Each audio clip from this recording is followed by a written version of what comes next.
The next WWE PLE coming up is Wrestlepalooza, and I'm very much looking forward to it for multiple reasons. It's a new PLE as a whole, seeming to be scheduled to compete with AEW, which makes it very interesting to see how it goes because it's also WWE's first event on ESPN. Because of this, it seems like they're saving some very good matches to bring in a whole new fan base that watches this event, such as the UFC fans, American football fans, and it's also an event that is going to hopefully sell what I think is a ridiculous price point that the ESPN event is being sold as. Obviously, this doesn't affect me because I'm not in the United States, so it's all still on Netflix for me. But it does seem by the fact that Clash in Paris lacks some heavy-hitting matches, this event is to make up for that and give the ESPN fans an amazing match card that will get them hooked on WWE. Firstly, I'm just going to predict the match card as it's still a couple weeks away, but I don't have to predict it all because there is already 4 confirmed matches because I have been a little delayed in making the video.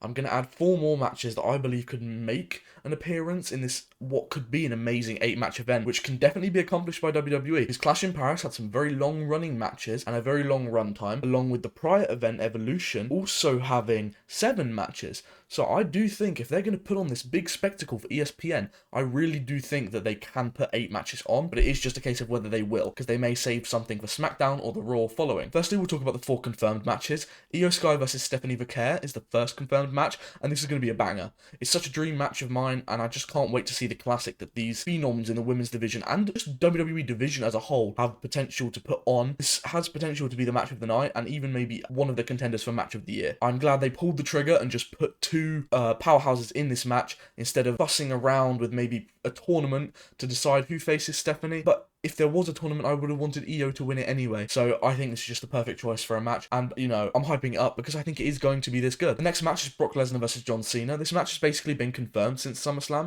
It was just a case of when it was going to happen. And I think this match is what I'm looking forward to the least. There is obviously the Lesnar controversy, but I also don't think this match can be anything we haven't seen before, which is why I don't look forward to it that much. Because it may still be a solid match, though I can't just shake the feeling that Lesnar's going to just beat Cena with ease. And we've seen that before. But this match does scream ESPN and big money match.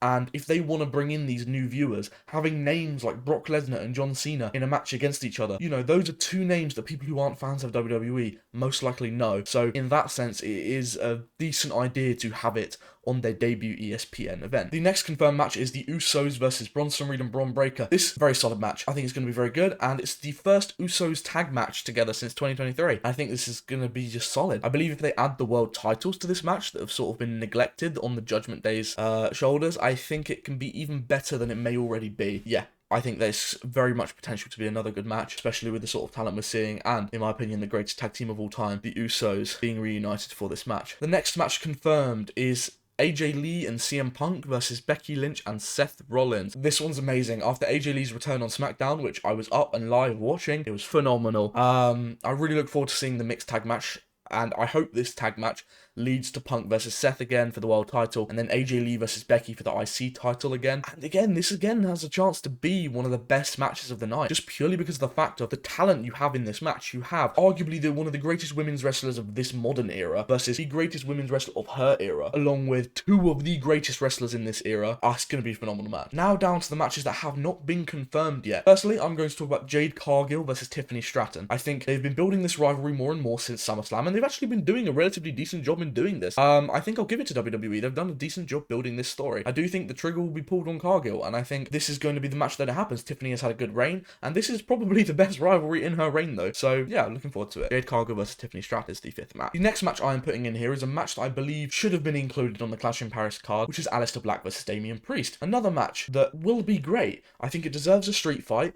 And just like Rusev versus Sheamus putting on a great performance at Clash in Paris, I think that has given this even more of a boost in the eyes of WWE to be like, okay, we'll pull the trigger on this match for such a big event, and it highlights the amazing mid-card feuds that WWE can have, that you're not just going to see top talent all the time, you're going to see top talent feuding in the mid-card. So, hey, don't just watch Wrestlepalooza, come back and watch Raw, come back and watch SmackDown. That sort of thing they're going to try and gain from this match. Another one that I think is going to be very solid as the 6th match of the night. I think this 7th match, I think this is my most rogue pick, but I'm only saying this before the next one, because I think the next one I'm going to talk about is going to be the main event. I've got Dom Mysterio versus AJ Styles versus Finn Balor. Yes, we've seen Dom versus AJ on 2 occasions now, and AJ has been arguably robbed in both. Yet, I think Dom will win the AAA World title at Worlds Collide this Friday, and I think the slight turmoil with him and Finn, which they showcased on Raw, not agreeing on Americano, and Dom straying from Judgment Day business, I think there is going to be something where Dom and Finn are put into a match a bit like WrestleMania, where they don't necessarily want to be in the match against each other, but I think this will lead either a Judgment Day split, or it can lead to AJ winning the title, in which he can have a run with it, and potentially John going against him after this for another feud. But I think this will let Dom focus on the AAA Mega Championship once he loses the IC title, and I think this is the match to do it. I think they've got to put another high caliber match on this high caliber card. The final match is a match that I think could go 2 ways, but the way I'm going to say has the highest chance of it happening. It's going to be Cody Rhodes versus Drew McIntyre versus Randy Orton for the world title. While Cody has been missing in action recently, and Drew and Randy have been having a bit of a feud recently, I think they have both built a rivalry. Randy has been friends with Cody, has been constantly keeping an eye on that title. Drew and Randy now feuding, but Drew wanted that title from Cody, and